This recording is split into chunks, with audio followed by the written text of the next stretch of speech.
What's going on, everybody? Welcome back to another episode of JaAR. JaAR, for those of you that may be new, stands for Joe and Amy Review. It's our weekly show where we review the magic stories as they're posted on Wizard's website. And this week we have Return to Dominaria-Episode 7, once again, by Martha Wells. Yes. My quick review at the beginning of the story, or at the beginning of the video, I would say I liked this one. We can delve more into this later, but this was a standalone Teferi story giving us some background to how he ended up where we saw him last week. I think it was definitely worth it. I think it's worth your time. That's my quick review. I enjoyed it, and I think it's worth people's time. I don't know. What about you? I don't know. I think it was a decent story, but I don't know that it makes me... I don't know. I learned more about Teferi, and I realized I don't think I like him very much. Interesting. There's nothing wrong with feeling that way. Okay, but did you learned that about him, but did that make you like or dislike the story any more or less? Was it still an entertaining story? It was, as I said. Or informative? As I said. The story was good, but... All right, so we'll delve into it. The reason we mention it is because if you have not read the story yet, we are going to spoil it, but we're not going to summarize it. We don't do that. We review it. So we want you to be able to read it first, and so that you can form your own opinions and then come back here and share them with us and compare and contrast them to our own.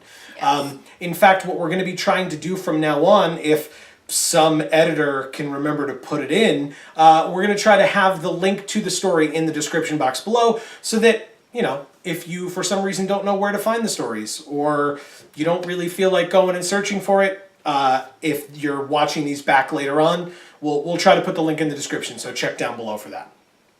On to the full review itself. It's a standalone Teferi story. Just like I said, it clearly starts in the past because we are seeing Teferi going through Jamura and in that general area, trying to hide himself away for centuries, you know, as long so that people can start forgetting who he is. Right. And which sounds like a good idea in theory until you see how that worked out. Well, and again, it's a story. So because we're seeing it, this is not just going to be him walking around and living his life and no one finding out who he is, because that'd be real dumb and boring. So, yep. So instead, we come upon Teferi coming back to his place and, you know, where he lives, and he finds two people waiting for him, Subira and Quende. Now, Quende, we know, is a card in Dominaria, but you don't really find out anything about Quende from his card. This story really fleshes out who Quende is, and I loved it. The story begins with kind of the through line that takes us through Teferi's character in its entirety, because we saw it last week with Teferi, but we also saw it this week, and it is the Zhalfirin Void. The area that is left now that Zhalfir is gone, is phased out. And as we know, Teferi lost his spark, can't get Zhalfir back, etc., etc. And we only mentioned it about 6 times in the story. Again, they're trying to show us his motivation if you need to know that. If you need to be reminded of it, and then reminded of it, and then reminded of it.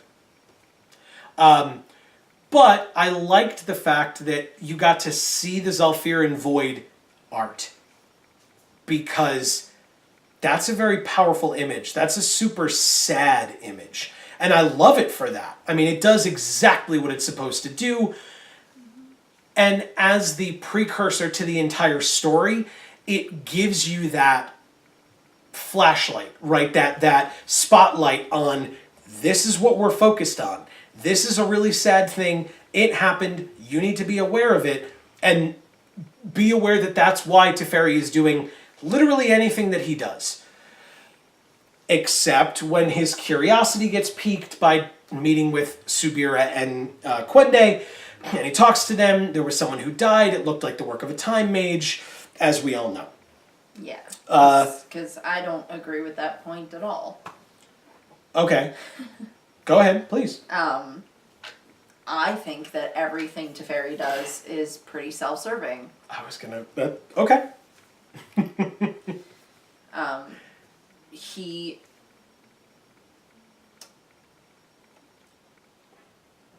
He makes poor decisions, and he does them because he can.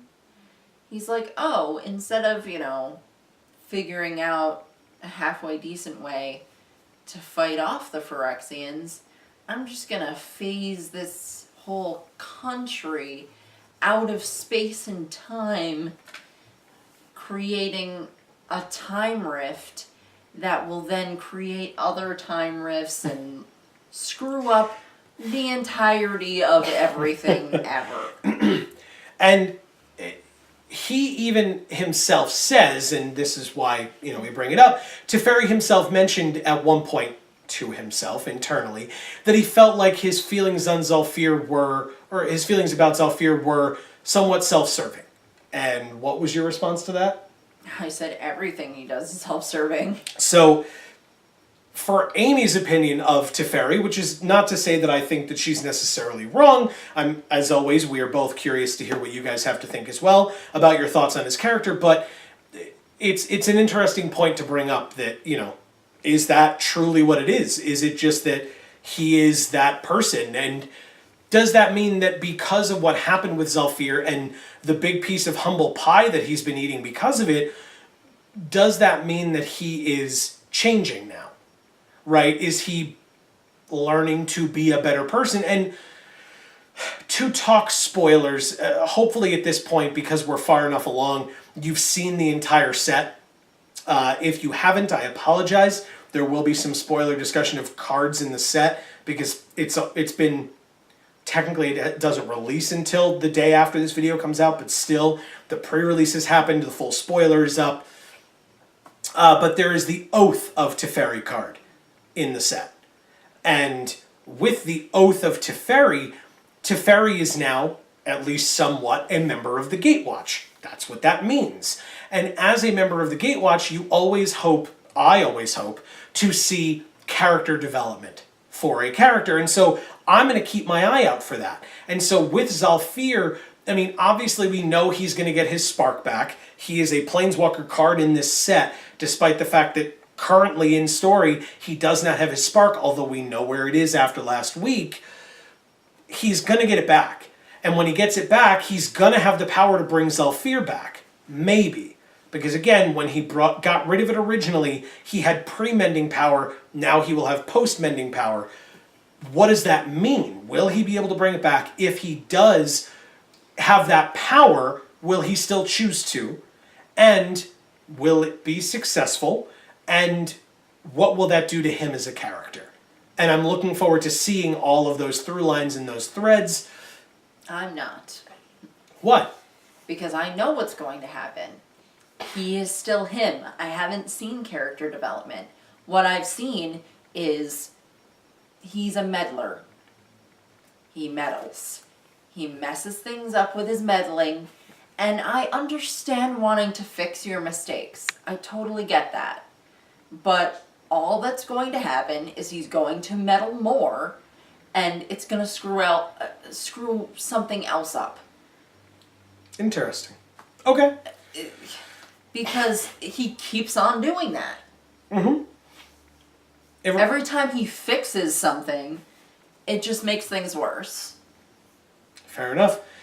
I think. It'll be interesting to see. I'm looking forward to it because I want to see if he gets that redemption or if it will be like Amy said and he will just hate himself even further because he will mess something else up instead. Himself. What he should do is put that after the welfare of everyone else. Well. And he doesn't. Right. I think. Right. So, I thought it was a little weird, the romance with Subira. I thought in the beginning it seemed a little forced.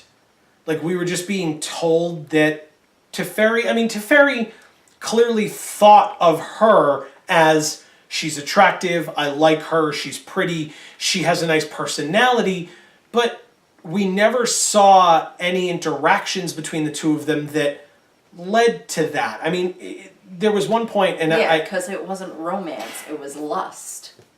On his part, but she didn't seem to reciprocate in any way. Yeah. Because why would she? He didn't do any sort of romantic thing. All he did was think to himself about, pardon the expression, wanted to get it in her, basically. He was like, I'm deprived of sex right now, so here's a warm body.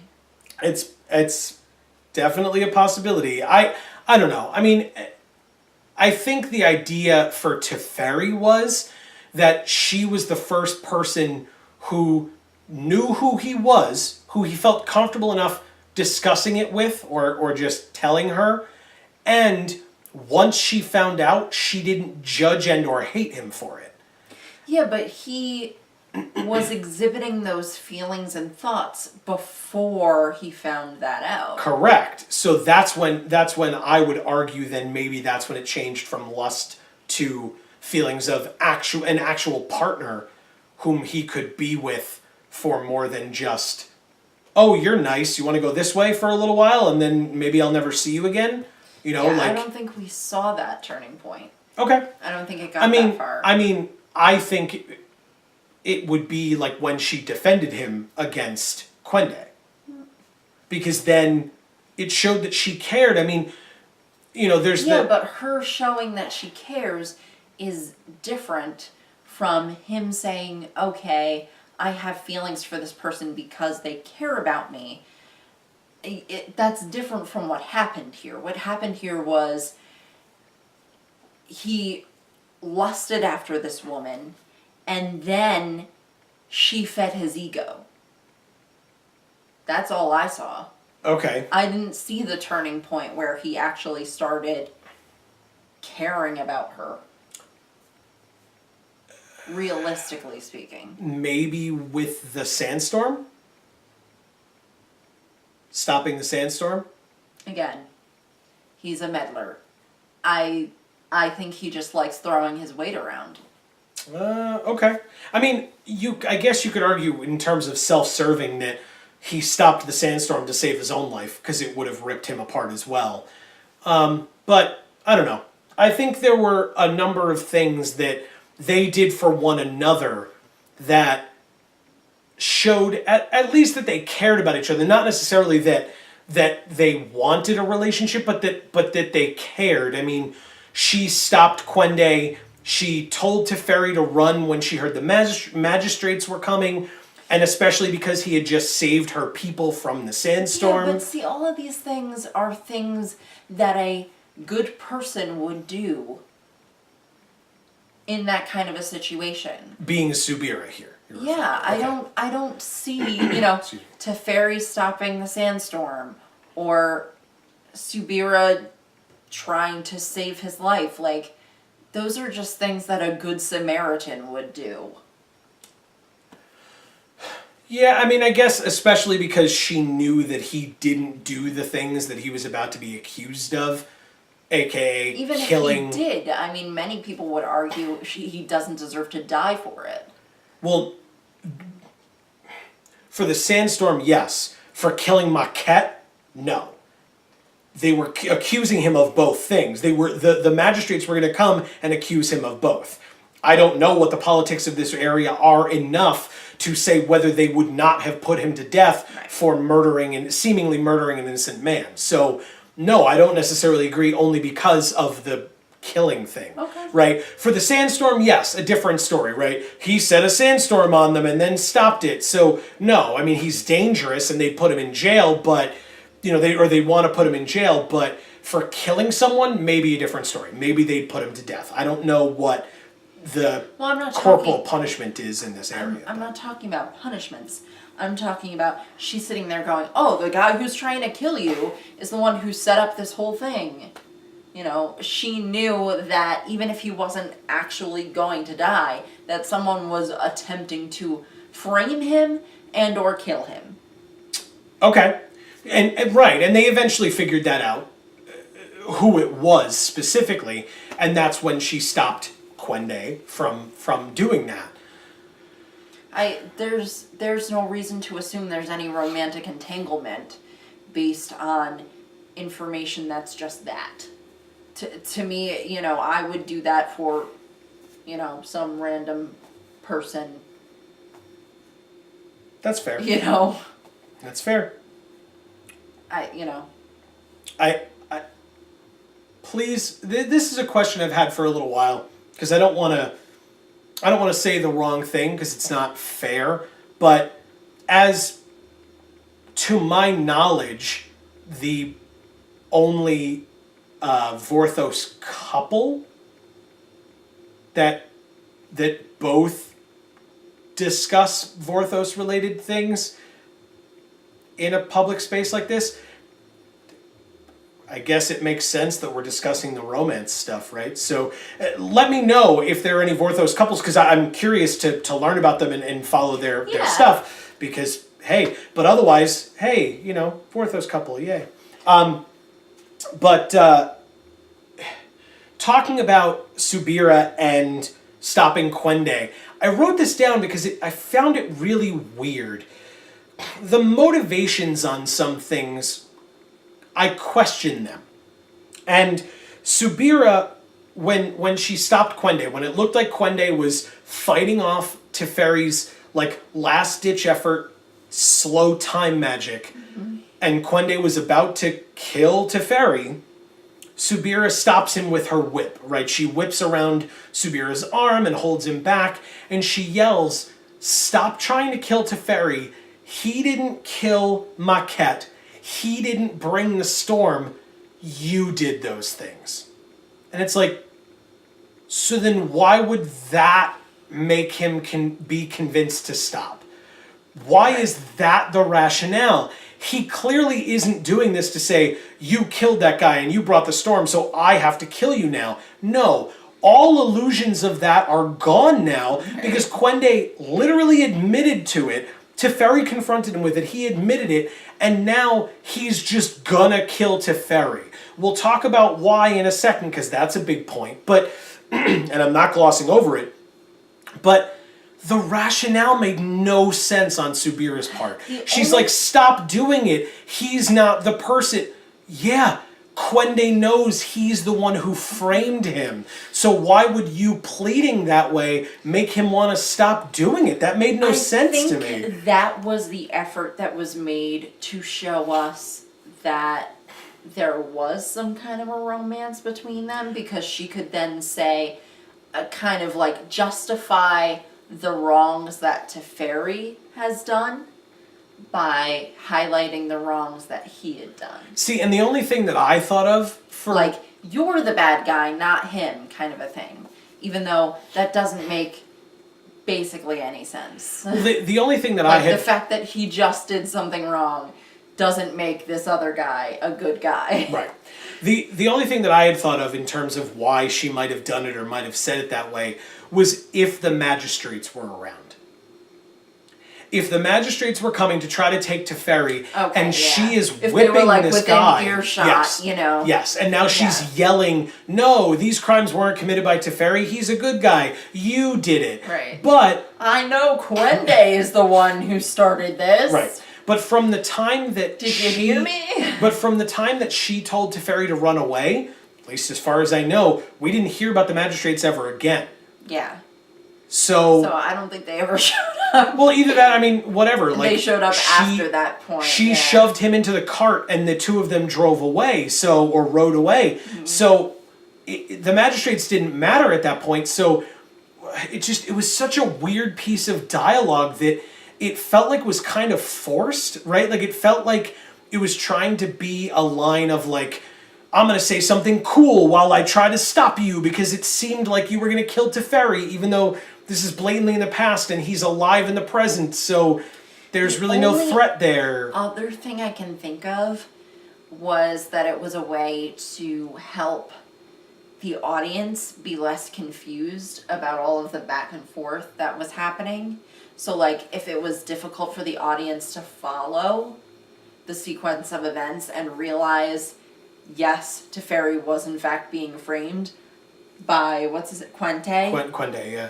Quende. Then, like, she could reiterate that. But I feel like they said it so many times. They did. That you couldn't possibly be paying a low enough amount of attention to not. No, because it was at least the third time it was mentioned, because Teferi and Subira, when they were talking, figure it out loud. Then when Quende confronts Teferi, Quende and Teferi discuss it openly. So Subira yelling it out is at least the third time we heard it. Right. If we had not already put it together ourselves by the fact that Quende disappears, is gone for a long time, and if you want to meta it a little bit, Quende has a card in the set and we hadn't seen his art yet. And in his art, he's standing there in a fighting stance holding two knives. Yeah. So if we were going to see his art, we probably would have seen it when he was originally introduced, unless there was going to be a period of time where he was going to be standing holding the knives. And so we didn't see that until later when he was standing holding the knives trying to kill Teferi. So he was mysteriously absent. He's like, oh yeah, I'll go get that stuff out of the tent. And at one point you're reading and you're like, how the hell long is it taking him to get this stuff out of the tent? It's been a damn long time. These two were just chatting away. Yeah. You know, Teferi and of course they're not Subira. noticing because, you know. They're all in love. Right. But they're not. But they were not. Right. So I thought that was interesting. And then I want to talk about the bomb that was dropped about Quende, or by Quende. And that is that Quende said that he was a descendant of Magetta the Lion. I say Magetta. I don't know whether it's Magetta or Magetta. If I'm pronouncing it incorrectly, I do apologize. I say Magetta. So Magetta the Lion, I remember as a card from Dominaria's past, from Magic's past, and just like was alluded to in this story by Quende, he was a general for part of the Zhalfirin army, or at least was going to be leading part of the Zhalfirin army in the onslaught. And while he was in Zhalfir with his army, Zhalfir gets phased out by Teferi. Now, Quende doesn't necessarily know that they're just phased out and they're not dead, right? They literally have called Teferi in this story the destroyer of Zhalfir. Right. So they believed that Teferi, as this almighty planeswalker, just wiped it off the face of the earth. Right. Now, to be fair, Urza is a person on Dominaria, or was a person on Dominaria. And so an almighty planeswalker wiping areas off the face of the plane, not a big surprise to people, unfortunately. And that was my point before. If Teferi really thinks that putting time in between is the thing that's going to save his reputation, then he's an idiot. Because all that does is it means that the story is going to get more and more and more distorted with each generation. Mm-hmm. You know, it's a game of telephone. Right. Every time the story gets told, it becomes less true. Which means that now he's the destroyer of worlds or whatever, you know, instead of being a dude who tried to save a country. Mm-hmm. Yeah, and I mean, who knows what the general populace, even at the time, knew about Zhalfir being phased out. I don't know, because I'm pretty sure Teferi, like, once he realized he couldn't get it back, was just like, all right, peace. People are going to want to kill me now. I got to get the hell out of here. You know, and hid himself away, which is where we see him at the beginning. It makes sense, at least from the perspective of, otherwise you're going to die, right? Well, like, people are going to want to kill you. The other thing is, too, I feel like they spent a lot of time in this story talking about all the things that he would, well, not talking about the specific things that he would do, but they kept on saying, oh, he would do anything to get Zolfir back or to get the power back to be able to save Zolfir. And it's like, okay, but they keep saying that like he'll do anything to get his power back. But what they're not saying is that he's actually going around, instead of hiding out somewhere, he's actually going around doing what it might take to get Zolfir back. Like, go to your other friends that you know. Find new friends that might be able to help you with this. If you don't have the power now to be a planeswalker and magically time phase a country back into the world that you just randomly threw in another dimension, then maybe go find somebody who can. Yeah, and especially because it's not like he lost the knowledge, right? He still knows how to bring it back. He just can't because he doesn't have the power to do so. Right. Because he did it with Shiv, and it worked. It just cost him his spark in the process to restabilize the rift, if you will, from the Time Spiral book. So my point is, like, it really just seems like he craves power and the ability to do whatever he wants. Because he doesn't seem to think about the consequences of his actions. He doesn't, when he focuses on something, it never seems to be quite for the right reasons. And, you know, they spend so much time talking in this particular story about how he's trying to get the power back to save Zolfir, and it's like, okay, or just focus on saving Zolfir. Like, just focus on what the goal actually should be, and then, you know, take as many steps to get there as need be. But it really just seems like the goal is wrong. Like, his goal is to have his spark back. Oh yeah, and then maybe he can save Zolfir. The only reason I would disagree, and I don't think it's far-fetched to believe that, but the only reason I would disagree is because if it was his magic that got rid of it, to meta it again, phasing was a thing in Magic, right? Some cards could phase out and then come back. That's how cards worked. That was an ability back then. But I don't recall if there were any particular mages that just straight up had that power where you could say, like, all right, maybe gather together 100 phasing mages to bring it back. You know what I mean? So No, I but don't he could know. at least go looking for one. I don't know. I don't know if it truly exists. I also don't know if he would be able to, if it was like, if it's a Planeswalker specific thing or mage specific, where like it's his own code of where he sent it, and so other people wouldn't really be able to find it to bring it back. I don't know. I don't know how it works.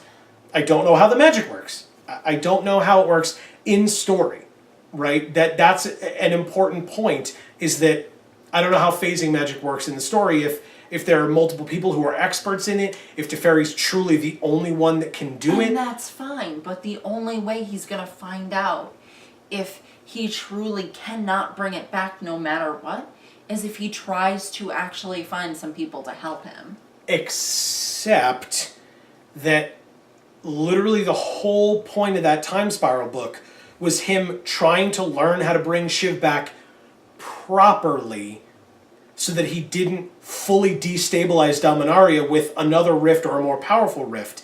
And so trying to bring Zolfir back without knowing the power behind it seems a little dangerous. Yes, but that portion of the story took place before the Time Spiral. This did not. Because in Time Spiral was when he lost his spark. Here he is not sparked. Here he's not a planeswalker. Right. But, and the other thing is, now all of the magic that is being used is post-mending planeswalker magic. Yes. Whereas then, when he phased Shiv out, phased Zolfir out, and then phased Shiv in, that was all pre-mending. Okay, right. Okay. So See, who okay. knows what power it's gonna take Okay. now? See, in my head, I had kind of like partitioned it out and saw this as being like smack dab in the middle of that. No. Like seeing the trying to phase Shiv back in as happening after this. I hear you. Yeah, no, this was after Shiv, but and so post mending. Okay. And Yeah, because I remember in reading the Time Spiral book thinking like, okay, why? Like, why is this still what his motivation is? This is ridiculous. Like, stop being such a meddling jerk and just let it be. Like, yes, it's bad now, but that's because of you. So instead of making things worse by trying to fix them every time you screw them up worse, just stop. Or find somebody else who can help and possibly actually not screw it up worse. And so like he asked Joyra to help, and he asked, you know, and Joyra got her band of people together and everything. And they that's not fixed it. I was gonna say that's you're talking about in the Time Spiral, but yes. For Shiv, yes. For Zhalfir, I'm sure that's coming, right? I mean, they've made a pretty big deal out of it. We'll see where that goes. Well, I mean, that's the point. Oath of Teferi or whatever, he's gonna join the Gatewatch, and hopefully the Gatewatch will actually be able to help him with something, and maybe they won't be such self-serving idiots that time around either. You know, it's interesting though. Arguably, this is a discussion for another time. Never mind. So we'll get to that at some other point, and I will ignore what I just said. Then in this story, we get the obligatory tie-in to last week of Niambi. And we find out that Niambi is in fact Subira's daughter. I had suspected it as we were going through the story. That is in fact what it was. And we find out that Teferi raised her kind of on his own. I mean, it wasn't like Subira bailed. She was working on running the caravan, and she kind of had other people running it for her, and she was kind of back and forth. So Teferi seemed to be the primary caretaker of Niambi, which, from what we saw of them last week, seems to make sense. She seems to be her father's daughter. And so we see that, and then we see him... I remembered what I had forgotten in last week. Oh, go ahead. It was really, really noticeable how he treated her like a young girl, even though she was, 50? She was the same age physically as he was. Yeah, around 50, I believe. Yeah. That was really off-putting to me. It depends. Some parents legitimately say, you will always be my baby, right? You will always be my daughter, my son, my child. There's a line. Your child is always your child, yes, but your child is also an adult. A middle-aged adult. An older than middle-aged adult. Almost a senior citizen. Just stop. It's pretty funny. That's my 2 cents. That's really funny. Let's get back to this well, story. This Niambi that we see is a child chasing Yes. dragonflies. And So that's fine. yeah. So Teferi is raising her on his own, and then we hear about Teferi's plan to search for Urza's artifacts, which is what we then see him and Niambi doing in last week's story. So, like I said, obligatory tie-in, kind of thrown at the end. I don't hate it. I don't think it seemed forced. It makes sense, and I'm glad Martha didn't harp on it in the story for too long, because then it would have been a little hokey of like, no, I get it, I read last week, thanks, right? And so it was taken care of nicely, neatly, and they moved on. Yeah. Last thing, big kind of overarching point for this story. This was a standalone story, right? And this makes perfect sense. Martha, on her own personal Twitter today, at the day of the release of this story, said, this is a standalone story. If you've been looking for a place to come in, and if you want to read my work in these magic stories or whatever, read this one, right? And that makes perfect sense. We get kind of an enclosed universe thing. Sure, you won't get a lot of the Easter eggs of Majetta the Lion and all of the Zalfir Shiv stuff and the Niambi stuff, but otherwise, this is a somewhat self-contained story. You get to hear about his plight in the beginning. It's resolved by the end. He finds a mate. He moves on with his life and seems to be beginning to better himself and kind of calls out what he's doing now to improve himself and to try to get Zalfir back. That makes sense. And from a writer's perspective for Martha and from a company's perspective for Wizards, it makes sense to have those standalone stories or these standalone stories as signposts for people of like, you want to get into the Magic story and you don't want to start at the beginning and read 12 episodes? Read number 7. What'd you think of number 7? See, I think it was really more calling out the old Dominaria fans. Like saying, okay, you haven't really been reading the stories because they've half been about characters you actually know and care about and half been about characters that you have no idea about because you haven't been, around in Magic lately. Or it could even be for Gatewatch haters. There was no Gatewatch in this at all. Right. This was solely Teferi. So I think she was calling out people who would actually care about a Teferi story when they normally don't care about the stories. Interesting. I will say for transparency, at least as far as I remember, and please feel free to go check out her Twitter so that I'm not misquoting, but I don't believe the tweet mentioned Teferi at all. It just said that it was a standalone story and that if people were interested in going to check it out, to check it out. So Okay. the last time that happened was with Tiana and Arvad. And if you remember, if you were watching us a few weeks ago when that happened, we weren't fans of that story as much. We were, I don't want to say hard on it, because that I think implies that we were being too cruel, and I don't think so. We gave our opinions, and we didn't enjoy it as much. I was a little lighter on this one, personally, but I wanted to know your thoughts as well. This was the second standalone story, again, by the admission of the author herself. Did you like this one more, less, about the same as the last one, the Tiana and Arvad one? As I was trying to say before, Okay. It's a better story. And it's a good standalone story. The only issue I really have with it is I don't like the main character. I don't like Teferi. Okay. And that's who the story's about.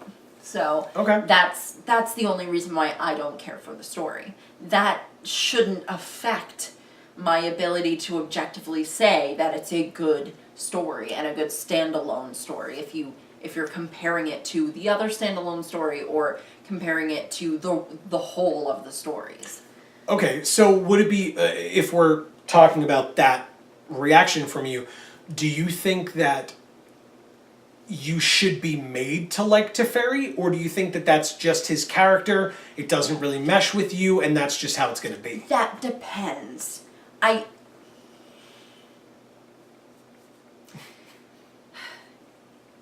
See, there are two different ways that Wizards can take it. Okay. They can keep this sort of mystique around the older characters. Okay. And hold on to the fact that people love these characters because they've been around. Okay. But don't necessarily love these characters because they're super relatable and great people. Does that make sense? I think so. Or they can turn them into great people that you'll love even if you didn't know them before. And those are the two options of what they can choose to do with these old characters. And when I say these old characters, I mean Teferi, JaAR, Karn, Joda, JaAR, Urza's head, whatever. you know, Nice. Soren. No, I will always hate Soren. I think he's meant to be hated. He's quite the selfish jerk. But to be fair, the point is they can rely on people's love for the nostalgia and decide that they don't have to improve upon the character of the characters, or they can improve upon the character of the characters, and you know, in the hopes of making them more likable by people who don't already love them, or even by people who do. Okay. And like I said, and those are two separate options. I don't see that commingling. I don't see an option where they do that with some of the older characters and not all of them, or they do that only to a point. I don't see it that way. I kind of see it as two very separate options, black or white, and they have, you know, and they have to decide which it's going to be. And I'm sure that by now they already have. Oh yeah, I mean, I'm sure they're all written. Yeah. And so we're just waiting to see which they've picked. Right. And I think that brings me to my last point, and thank you for all that. That was great. I think I'm a little concerned now. I glossed over it for the first 6 weeks of this story, because let's not forget, at the top I said this is episode 7. This is episode 7 of 12. So we're over halfway through. We're over halfway through, and we have not seen Bells and Locke. We have not seen Jaya. We have not seen Karn. Yep. What? Like, that's a big deal. And sure. And that's what I've been trying to say from, you know, I was trying to give it the benefit of the doubt. I was trying to give it the benefit of the doubt. And I think I am always more than willing to wait until week 12 is over to say this was bad, this was good, something in the middle, like this didn't work, this did. That's fine. Why. That's fine.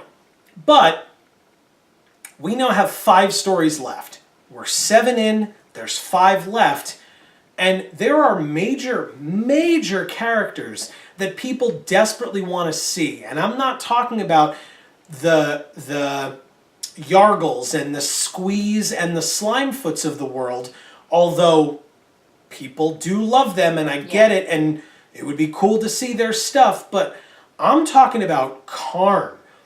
Karn, it was in the promo image for the set that was released months before. Not just in the promo image, Karn narrated the trailer for the set. Correct. The original trailer for the set was narrated by Karn. Correct. Jaya was in a lot of the promo images were Joyra, Teferi, and Karn, and then Jaya. That was it. That was what we saw from the set. And now what? What is happening now? It's going to be interesting. I'm not saying that they're not going to be in the story, because I know they are. I mean, right. Arguably, there's been an awful lot of Teferi for basically none of these other people. Well, this is only the second week of Teferi. We've seen more Joyra than Teferi, to be fully fair. Well, but he was talked about a lot in the older episodes before he was correct, around. and he was given full stories, right? 2 full stories. So we're obviously going to have to wait and see. It's literally the only thing that we can do in terms of what's going on with these characters. I personally, I mean, sure, card values do not always dictate importance in the story. Definitely not. But Karn is the most valuable card in the set at the time of the recording of this video. And we haven't heard about him at all. And again, yes, then you combine it with narrator of the first trailer in the original promo image alongside Teferi and Joyra. We will have to wait and see. I was going to mention it earlier. Obviously, we've seen Jaya technically in the end of the Rivals of Ixalan story as Jace appears on the Weatherlight technically. We've seen her. But here, not so much, and she was also a big part of the push for nostalgia and as part of the set and Right. etc. So it would really be a disappointment to a lot of the old fans if these characters kind of don't show up till the last minute, because they were really invested in the thought of this set coming out before it came out. And now that all of these stories are already done and we haven't seen any of these particular characters, if they were reading the stories before, they're gonna read the rest of the stories, but they're gonna be unhappy about it. Like, that's just the way it's gonna be. well, and I'm curious. I mean, Karn is a planeswalker, so it's definitely possible that we see Karn on other planes. That's kind of the idea. So because he's been reintroduced, maybe that's an avenue for us to continue seeing him. Okay, But that's a cool thought. he hasn't oathed, if you Right. will, which is fine. I don't need every planeswalker we see that is a good guy to take an oath, but it just means that in terms of right now, we don't know if and when we'll see Karn in the future, which is fine. We just have to wait and see. I'm done. We will figure more about this out next week. Presumably it will be, my guess, because we've been pretty good at guessing what's to come. You can argue that maybe it was telegraphed a little bit, but by the stories. But I would think that next week is Teferi helping the new Weatherlight crew and the 2 remaining members of the Gatewatch getting into the stronghold to confront Belzenlock, so that we can get our 3rd of 4 story spotlights, because, oh yeah, that's also a thing. Right. And I feel like that's kind of the climax of this whole story. And so I hope that by a little over halfway through the stories, we can finally start to get to that. And we shall see. Before you guys all head out, I just wanted to say, we mentioned it a little bit, but this past weekend was pre-release. We, as we always do, went to a friendly local game store and participated in the pre-release. We opened up some product on camera, and if you're interested, you should totally go check it out, because wow, did we open sweet stuff. And in general, I mean, people in the store open sweet stuff, and we have a little promo video that we made as well, about 1.5 minutes long, that we made to show those things off as well. So if you're interested, those videos will probably be popping up around Amy and I somewhere. And you can feel free to click on those or tap those and watch them. The pre-release kits, we opened 3, so that video is a little bit longer, but it was totally worth it. Like I said, we get some sweet stuff. And then the promo video, like I said, is 1.5 minutes. You get to see some of the sweet stuff that people opened, because it was a great sized pre-release, and there was anything that you would have wanted to see opened was opened. So keep your eyes peeled. I think it was definitely worth it.